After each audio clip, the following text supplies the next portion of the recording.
our country is where we shouldn't be. We have had campaigns before election.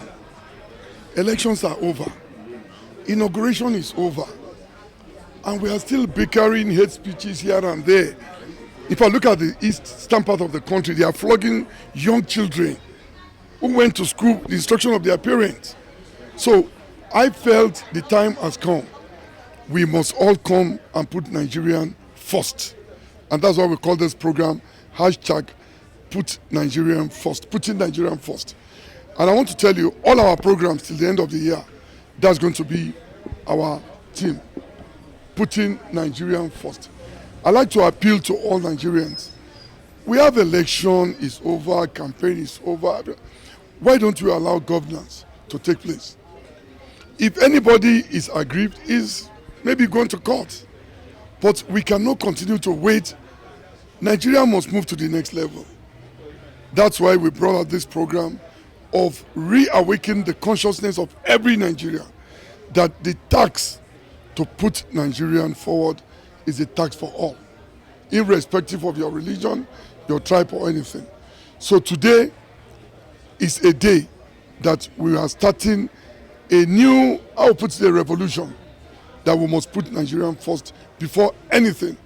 We must have a Nigerian before we have a bank, before we have an engineer, before we have an hospital, a doctor, a school, or anything.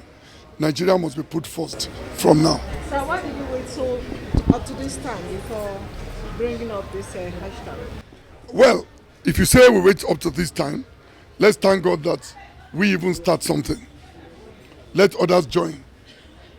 But what I want to tell you, we have waited to see the elections over, campaigns over, inauguration over, and we are still seeing hate speeches fighting each other for unnecessary cause. So we think this is the time to tell Nigerians we must put this our country first. Americans will tell you nothing like their country.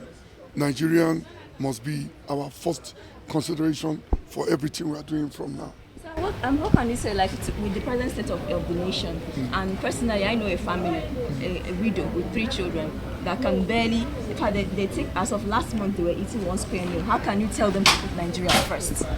Well, some people has to go through some form of pains, but that will not stop us from putting our country first. I want to assure you, with this new strategy of putting Nigeria first, so many things will unfold, so many things will be corrected, and Nigeria will be a better place and a great place for all of us to live. We need to pay that single sacrifice of putting our country first. Thank you. Thank you.